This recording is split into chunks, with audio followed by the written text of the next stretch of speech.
کبھی آپ نے محسوس کیا کہ جیسے زندگی ایک ہی جگہ پر آ کر رک گئی ہے، ہر کوشش بیکار لگتی ہے، ہر دعا خاموشی میں کھو جاتی ہے، دل کہتا ہے کہ کچھ ہونے والا ہے لیکن کچھ ہوتا نہیں، وقت رک سا جاتا ہے اور انسان حیران ہوتا ہے کہ آخر یہ سب کیوں ہو رہا ہے؟ شاید یہ وہ لمحہ ہوتا ہے جب اللہ ہماری طرف خاص توجہ دیتا ہے، مگر اپنے انداز میں خاموش رہ کر ہم سمجھتے ہیں کہ جب سب کچھ بند ہو جائے تو شاید اللہ ناراض ہے یا شاید وہ ہماری بات سن نہیں رہا، مگر سچ تو یہ ہے کہ جب اللہ خاموش ہوتا ہے وہ تب بھی سن رہا ہوتا ہے، دیکھ رہا ہوتا ہے، اور وہی لمحے ہماری روح کی سب سے بڑی آزمائش بن جاتے ہیں۔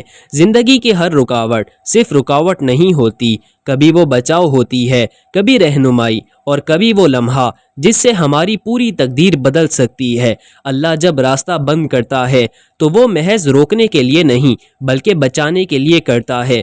اس کی خاموشی بھی ایک پیغام ہوتی ہے، ایسا پیغام جو صرف وہی دل سمجھتا ہے جو صبر کرنا جانتا ہے۔ کبھی کبھار اللہ ہمیں خالی کر دیتا ہے، خالی دل، خالی ہاتھ اور خالی راستے، تاکہ وہ ہمیں نئی برکتوں سے بھر سکے۔ ہم روتے ہیں کہ سب کچھ کیوں چھن گیا، اور وہ کہتا ہے کہ میں تمہیں بہتر دینے والا ہوں، تم بس مجھ پر بھروسہ کرو۔ یہ خاموشی کا وقت بہت نازک ہوتا ہے، کیونکہ انسان کی فطرت ہے کہ وہ جلدی گھبرا جاتا ہے، سوال کرنے لگتا ہے اور کبھی کبھی شکوہ بھی، مگر وہ جو اللہ کے فیصلے کو دل سے قبول کر لیتا ہے وہ کبھی نہیں ٹوٹتا، کیونکہ اللہ کبھی کسی کا صبر ضائع نہیں کرتا۔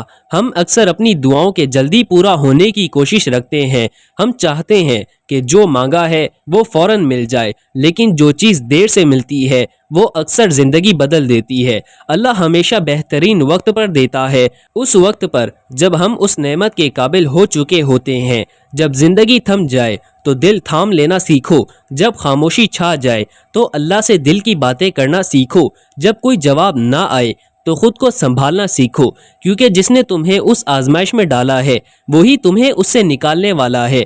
کبھی کبھی ہمیں رکنا اس کے لیے پڑتا ہے تاکہ ہم واپس اسی دروازے پر جا سکیں جسے ہم نے خود بند کر دیا تھا۔ شاید ہمیں توبہ کرنی ہے، شاید کوئی حق ادا کرنا ہے، شاید کسی کا دل جوڑنا ہے۔ اللہ کی رکاوٹیں ہمیں یاد دلاتی ہیں کہ ہم اکیلے نہیں ہیں، ہم اس کی نگرانی میں ہیں۔ اگر آج آپ کو لگ رہا ہے کہ سب کچھ رک گیا ہے تو رکیے، گہری سانس لیجئے اور اللہ سے کہیے، اے اللہ، مجھے نہیں معلوم تو کیا چاہتا ہے، مگر میں تجھ پر بھروسہ کرتا ہوں۔ یہی وہ لمحہ ہوتا ہے جب رب کی رحمت حرکت میں آتی ہے۔ زندگی میں جو لوگ آزمائشوں کے وقت صبر اختیار کرتے ہیں وہی اصل میں اللہ کے خاص بندے ہوتے ہیں۔ ان کے لیے اللہ فرماتا ہے، صبر کرنے والوں کو بغیر حساب کے اجر دیا جائے گا۔ یہ وعدہ ہے اس ذات کا جو کبھی وعدہ خلافی نہیں کرتا۔ اگر اللہ نے آپ کی دعا کو ابھی تک قبول نہیں کیا تو پریشان نہ ہو سکتا ہے وہ کسی خطرے کو روک رہا ہو سکتا ہے وہ آپ کے لیے کچھ ایسا لکھ رہا ہو جو آپ نے کبھی مانگا ہی نہ ہو۔ یاد رکھیے، اللہ کبھی انکار نہیں کرتا، وہ صرف بہتر دیتا ہے۔ اگر آپ بھی آج کسی بند دروازے کے سامنے کھڑے ہیں، کسی رکی ہوئی دعا کے ساتھ جی رہے ہیں، تو مایوس نہ ہوں، یہ وقت آپ کے لیے ہے، آپ کی روح کی نشو و نما کا، آپ کے ایمان کے امتحان کا، اور اللہ سے آپ کے رشتے کی گہرائی کو بڑھانے کا۔ دیر ہو رہی ہے مگر اندھیرا نہیں، اللہ روشنی بھیجے گا، وہ دروازہ کھولے گا، وہ دعا سن لے گا، وہ آنکھوں کے آنسو پونچھے گا۔